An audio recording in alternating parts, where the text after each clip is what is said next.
Hey guys, so today we're going to be talking about my habit tracking, which I do through this journal called How to Skim Your Life. They wrote a book, which I also read, but this is one of my favorite journals, mainly because of the habit tracker, which I'll get into in a little bit. Usually each month they focus on a theme for the month, and then you get a nice habit tracker here. Again, I'll get into this in a second. And then the next page is a full calendar, so you can see the entire month of August 2020 here.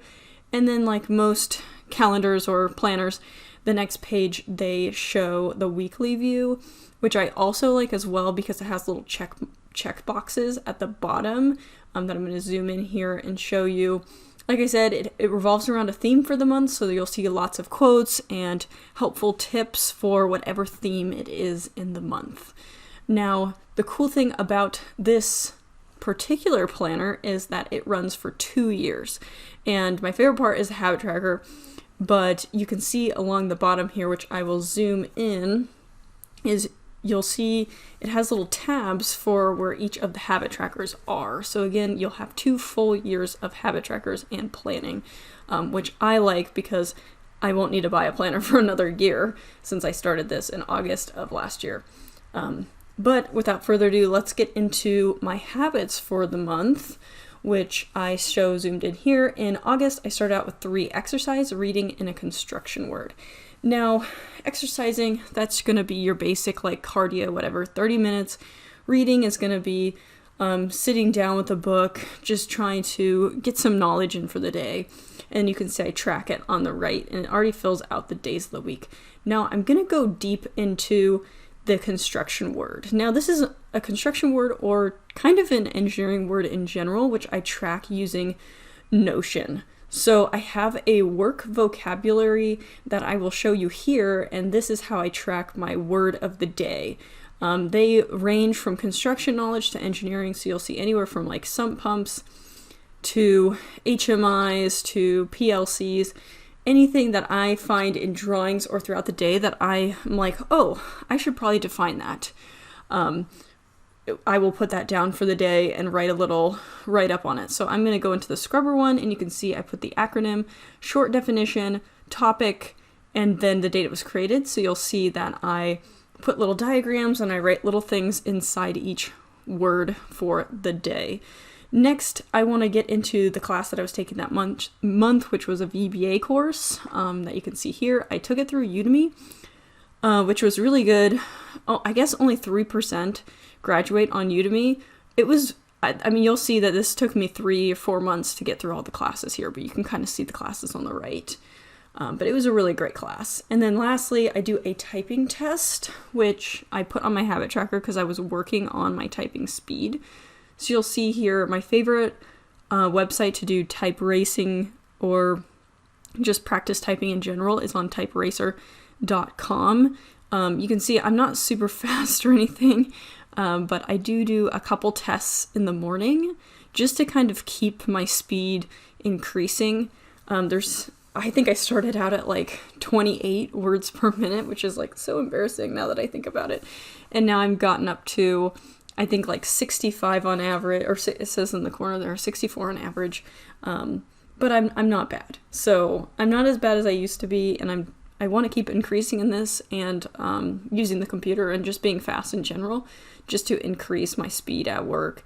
And it's just, it makes you look more competent, which in turn makes you look better at work. So, I mean, it's a great thing to work on. But that is the last one that I check off on my habit tracker. And now let's look at September. Yeah, September stayed pretty consistent. October, I added in buying a stock, which I use Robinhood for. So I either will use this guy on the internet, which you can see all my stocks here. I buy a stock a day.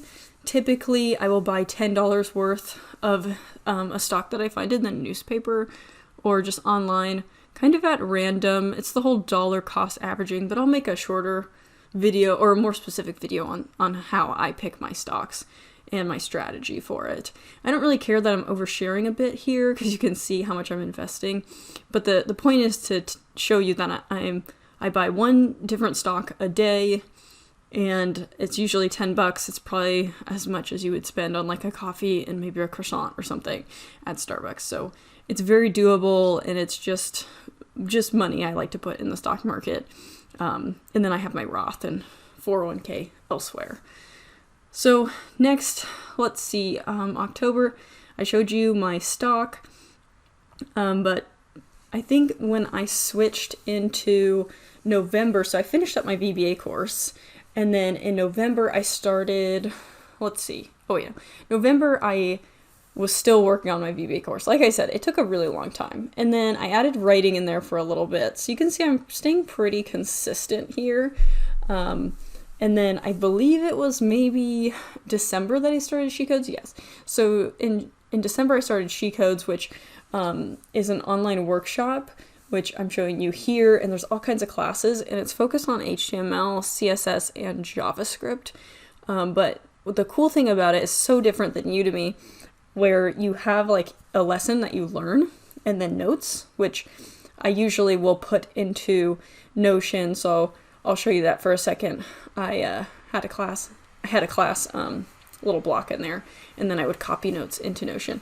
So, and then you'd have a challenge where you would apply what you learned and submit a solution at the bottom, which I really liked because you could apply the knowledge right away, and then there was a solution video that you watched at the end.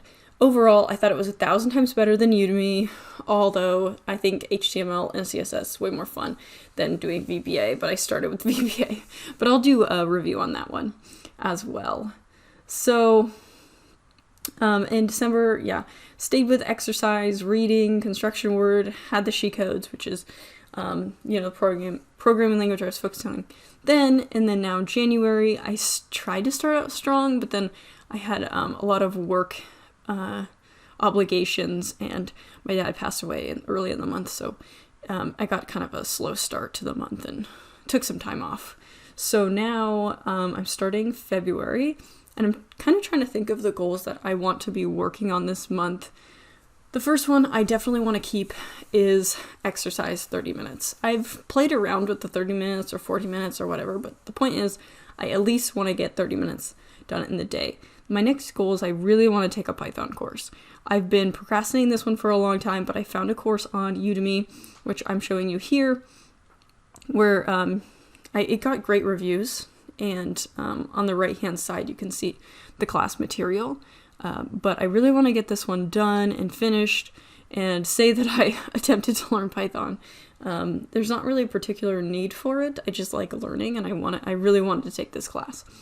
Next, I'm still kind of trying to think of what goals I want to be looking forward to in February. I know I want to keep some of the ones I had from previous months, but I don't like to do more than like 5 because I feel like I get overwhelmed.